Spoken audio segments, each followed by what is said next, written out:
Welcome to the Improvising Life podcast, where we explore how life can be more livable. This is Lori Crawford, your host. Boom, boom, doom, da, doom, doom, doom. Doom is right, everybody. Oh, goodness. The past week or two, to be fully honest, I have been full of this, depressive rage, right? Like, this feeling of doom, of just realizing how unsupported I am in so many areas of life, and how much bitterness, as a human design projector, how much bitterness has been happening and how I've been steeping in it all.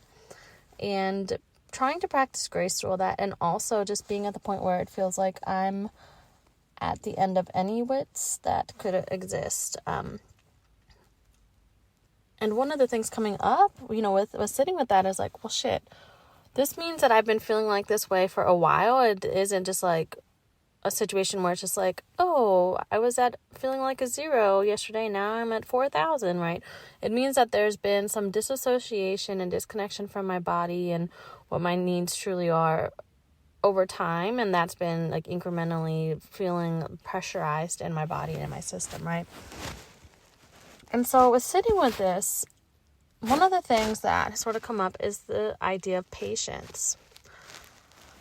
And I actually would identify as a pretty patient person with most things. If people are walking really slowly in front of me, it can be kind of hard. It used to be really hard for me because I'd be like, I know where I want to go, and I thought that the slowness was a sign of indecisiveness, and really now I just realized it was my body trying to be productive and do all the things, right? So other than that instance in the past, I actually feel pretty patient. But when I thought of that and reflecting on patience, well, fuck.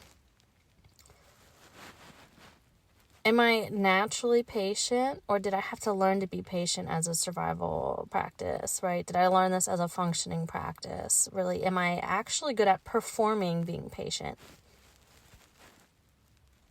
Now I'm considering that, that idea of performative patience. I don't know if that's already a thing that someone's heard of, but that's what came through. So let's sit with that for a minute. What does it look like if you're performing patience? This might look like in certain settings where there's codes or practices or guidelines of how you're supposed to, quote, quote, supposed to conduct yourself. That patience is really the byproduct or a part of that, right? I'm really good at that, right? So it's okay, I sent a message, and I'm supposed to wait 4 business days before someone gets back to me, right? Cool, patient with that, got it, whatever, I can perform patience. And also, though, realizing that the practice of patience, right, that ability to actually contextualize and realize, okay, where is urgency coming from when it's coming to surface, right? Is it something that I actually feel urgency? Is it something that someone's asking me to feel? And also being what is the result of my impatience if I am impatient and don't have the ability to practice patience, right? And realizing that for me, practicing patience is something that I do actually believe that I am skilled at. I don't know if I'm natural at it. I don't know if it's something that people are born with, but I feel like I am skilled at because I'm at a point in life now where I can truly see how urgency and rushing is unkind. It's inhumane. It really creates a distance and disconnect between another person and myself. So I do actually believe that I am equipped to practice patience. And so if the past few weeks I have been filled with this, as I, was sharing this depressive feeling rage, that means I no longer in those moments have the ability to access the practice of patience. And there have been some times where I have not even been able to perform patience with myself, others, there's not even a performance that's possible. And that's a flag to me to know that something is very, very, very off. I am overwhelmed in all categories of life. I am completely undersupported in those moments. And something has to shift. Because I know myself enough to know that if I'm not even able to perform patience, that it's a slippery slope between there and I don't know what else, right? But I trust that if it feels that bad in my body, that it's not something that I want to continue to steep in and stew in.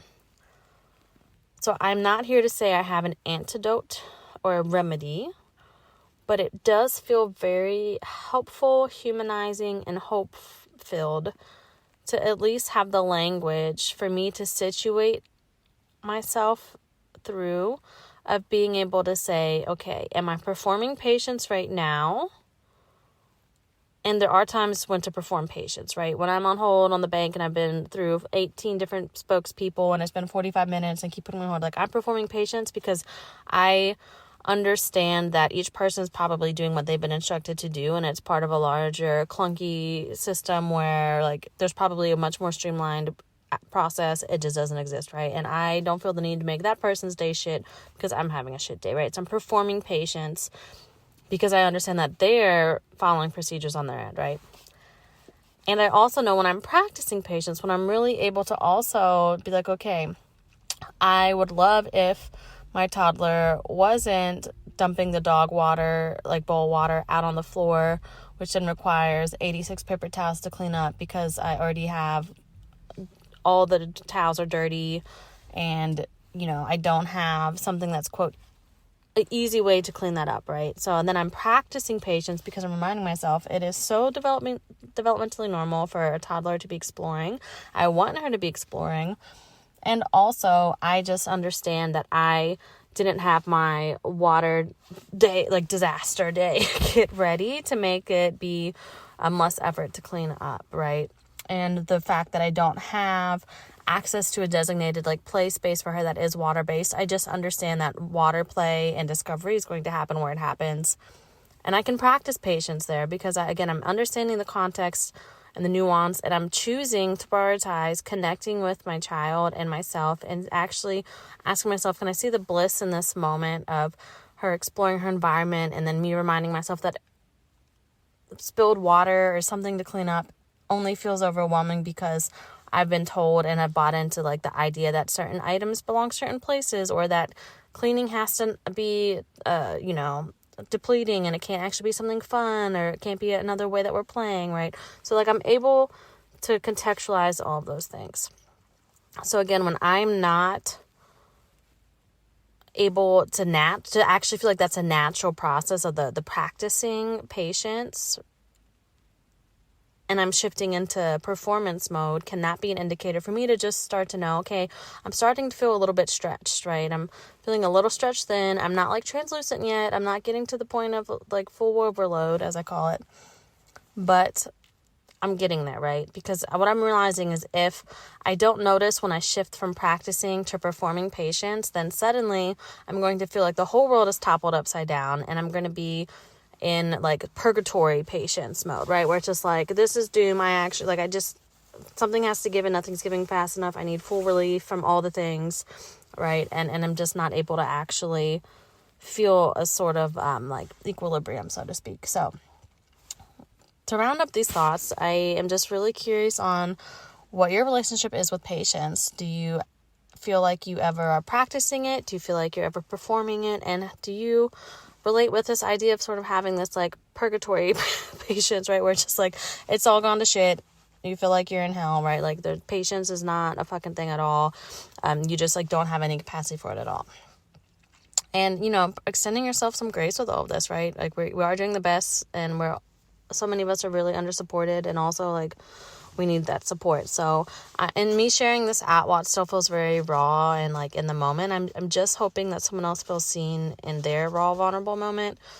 And I'm just curious on how having this language to play with can provide any space for it feeling more accessible to be human, and like to receive more support in being human. And as always, have a razzle dazzle day. And if that's not accessible, put an F on front and have a frazzle dazzle day.